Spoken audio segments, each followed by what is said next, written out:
train. You're on it. Come on, ride the hype, the Vega hype train. Oh no! The hype train has derailed. Hi, it's Timmy Joe. I make videos about computers on the internet. I know, I'm a weirdo. But look, it's a side bracket. Watch. The Vega hype is coming and everybody's lining up to buy a graphics card that's way too freaking expensive. Side brackety thing. Pretty cool, huh? So, yeah, we're here to talk about Vega. I've only had it for like 24 hours, so I'm not going to do a full review or anything like that, but I've had the chance to do a little bit of work today on a subject that I think needs to be talked about. And I'm going to try and get through it really, really quick and maybe deter people that were on the fence, or maybe who thought that they should wait for this thing, in waiting any longer, in putting any freaking money towards this thing. This thing is way overhyped, under-delivers, way too expensive, and gamers should not buy it. Controversial subject, I know. I'm an AMD fanboy, seriously. I have a freaking Threadripper in this system. I have a Ryzen downstairs. I've been doing Ryzen content since day one. And you know what I do? When something on the market is better, undeniably better, and it's just the way you have to go, then I will deviate from AMD. But I try to give them the benefit of the doubt. I really do. That's why I had a Core i7 to video edit until Ryzen came out, because it was just better. It was what you needed to do to video edit properly. Anyways, so if you really don't want to hear the stupid, fanboy service or whatever, you're gonna get mad at me for saying this stuff, then just leave the video right now. But I want to give you some hard facts as to why you should not buy this card, not now, not until it's very, very cheap, or board partner cards come out that really change the game on it a little bit, because right now it makes no sense to nobody, and it really didn't make sense for me to buy it. I mean, I could have bought any card for this system, I really could have, but to do the AMD fan service justice, I bought Vega 64 on launch day, and I bought it for 839 Canadian dollars. It has since gone up to 889 Canadian dollars. It went from $5.99 to $6.89 American now, okay? And just to put this into perspective, you can buy a Sapphire version just like this right now for $689.99 or whatever, those packs that, make no sense to me. You know what they should have bundled it with? They should have packed it with a freaking power supply that can power the damn thing, or maybe a better cooler or something. Anyways, the reason why you shouldn't buy Vega right now is you can buy this card.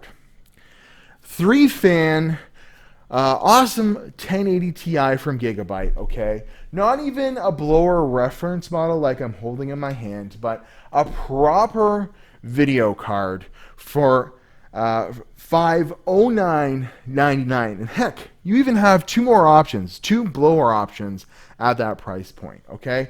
So for $179 less than they're asking for this very card right now, you can get one that outperforms it. Now that could be up for debate, but I'm here to prove to you today that this does outperform Vega in this iteration for freaking sure. Okay, get the water-cooled version. Yes, maybe it could inch out on one of the overclocked versions of this. Okay, maybe a board partner comes out and you have a big Gigabyte Aorus version of Vega. Yes, it might outperform the 1080 Ti even with a board partner version. But right now, as it stands, this card cannot handle itself, and the 1080 Ti beats it out for so many freaking reasons. Let me start, with power. Okay, the TDP on this is almost twice that of the 1080. It has a 295 watt TDP, requiring a 750 watt power supply minimum on like a basic Ryzen platform. That's too much. That's a lot of watts. Okay, you're probably gonna have to buy a power supply unless you've really have a good one in order to run this thing properly. So keep that in mind. Okay, and this thing could run off of a 550 watt power supply all day long. Seriously. Now 1080 Ti is a little bit of a different story. Maybe some of the crazy cooler versions a little bit of a different story. But I've run this on a 600 watt power supply without blinking an eye. I would never do that with this. So once we get it into a proper system, hooked up to a proper power supply, and it's running, well, you could argue, well, it's faster than Timmy Joe. It's just a little bit of problems there. No. Okay, there are a huge problem with thermals on this thing. And I'm not just talking, the blower or thermal throttling. I'm literally talking about if you plop this into a system, it heats up the room. Okay, that's how hot it is. Here, I'll give you some numbers. So this thing at stock will get up to about 1630 megahertz at certain points. And on the core, it'll do 83 Celsius stock, okay? I actually put a thermal camera, as you see right here, on the back end of this thing. And at stock speeds, it puts out a huge amount of heat. 63 degrees is pumping out the back of this thing. And the fan will get somewhere between 2500 RPM and 3000 RPM all on its own stock. Okay, that's a lot of air pumping out of this. Then when you overclock it, it gets up to, really, in order to overclock it, you have to put the fan up to 4,000 RPM max. And it will climb up that high as you overclock it. About 50 megahertz is all you're going to get out of it. And 100 megahertz on the memory, or 75 megahertz on the memory. And then the output air does shoot down about 54 or 52 degrees when you do that, but there's so much more of it that it literally was heating my room up, and I can prove that, as I will in a second. So for reference, this card here, on the core at its stock frequencies is around 1800 to 2 gigahertz. It will do 85 degrees on the core, and it outputs 51 degrees max compared to the 63 Vega does. So 10-12 degree difference stock. But overclocked, this thing, overclocked, will end up being faster than Vega by all accounts, okay? Especially once this thing gets rolling and warm, it starts to throttle a little bit. This will beat it out even in its stock iteration here. And the air coming out the back of it never broke 57 degrees Celsius, although the core temperature does go up to about 90. But we're only at 2,000 RPM to do that. So half the RPM. I overclocked 4,000 RPM to keep the thing cool, 2,000 RPM to keep it cool. So double the hot air is coming out of the back of this.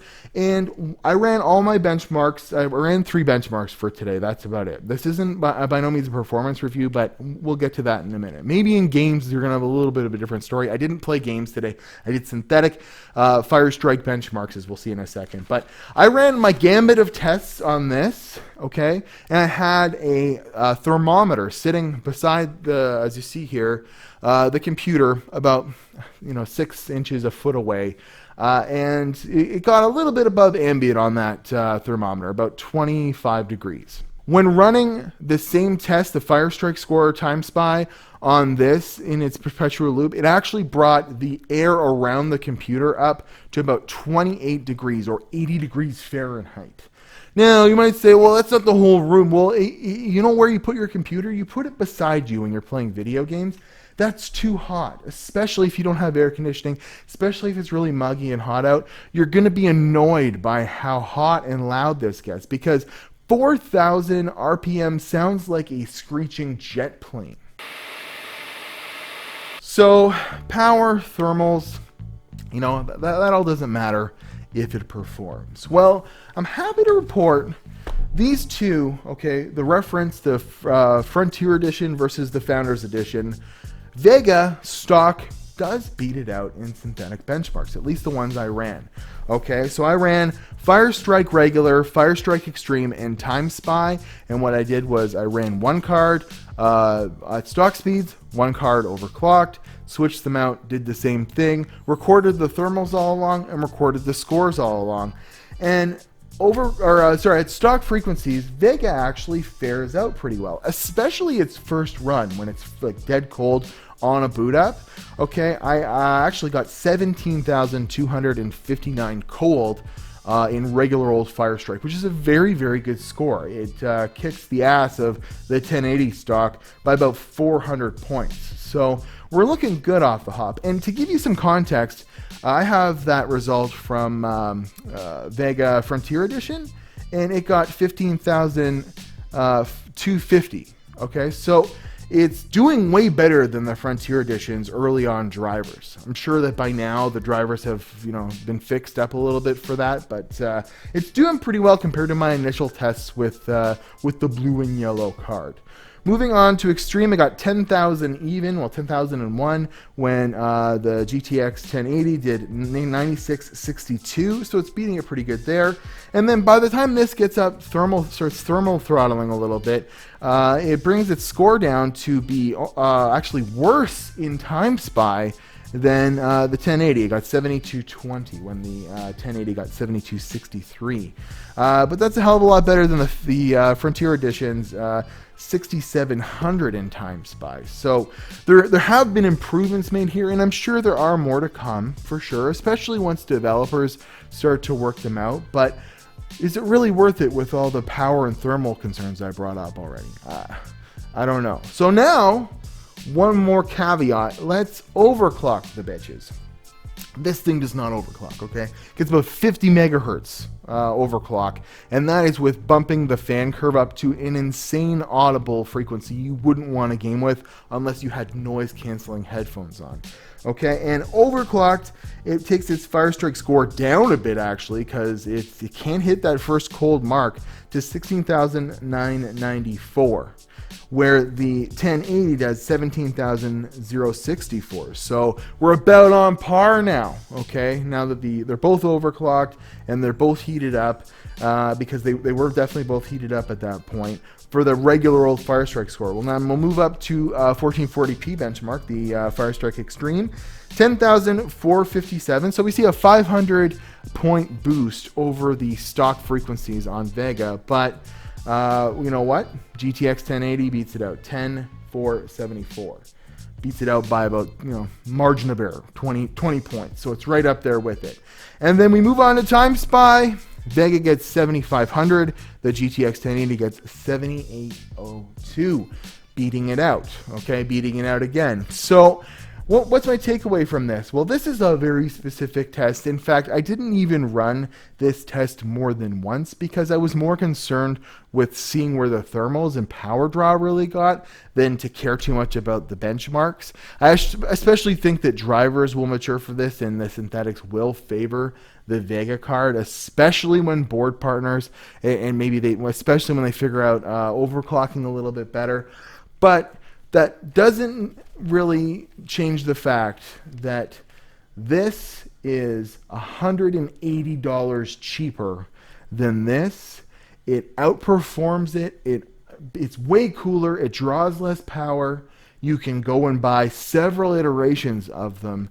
And it's a matured architecture that's had several driver revisions. And using this, okay, in my limited experience of playing a few games last night between the two, when we turned FreeSync on this, on my FreeSync monitor, I have a Samsung monitor, I was FreeSync, it's only 60 hertz, but I liked the experience better from my 1080 than with that. Especially because after about 45 minutes of PUBG, this started to get really loud, and I noticed there was noticeable spikes in gameplay when this thing wasn't even breaking a sweat. I'm at Watch Timmy Joe on Instagram and Twitter. This is obviously not a full review. This is just I want to help you guys out. If you're considering or saving money for Vega, let's say by Christmas you can buy Vega 56, you can buy Vega 64. Maybe there's a couple of board partner versions out, and there's actually stock. Unless it's $20 to $50 cheaper than a 1080, which it never will be, you should pick up the 1080 every time. Like, especially considering, and I forgot to mention this, you can find a used GTX 1080 for probably $50 to $100 less than retail. So for $450 American, you could get one of these, and you cannot buy a used one of these. So that's me yelling at the camera one last time for today. I will have some definite, more scientific, more gameplay benchmarks on this. I'm gonna run it through a game and test. I'm gonna use it for video editing, which is supposed to be a better intended function for this, and let you guys know how I really feel about it. And then, I'm gonna hang on to this because maybe 2-3 months down the road, it actually does something that wows us over a 1080. But as of right now, just pledge your allegiance to AMD and go buy, a GTX 1080 and hide it somewhere in your case. And, maybe you'll feel a little shame, but in the end, you'll thank yourself, and you'll be able to sell your 1080 once, something better comes out of AMD, and you can try on the next one. We need to stop hyping AMD up so much to let them know that maybe you're not going to buy their graphics card this time around, and that they need to get their shit together and actually bring something out that's worthwhile and isn't just scooped up by all the miners out there. I'm at Timmy. Join Instagram and Twitter. I hope you don't hate me. Don't unsubscribe. I'm sorry, but sometimes you just gotta go green. And I will see you guys in the next episode.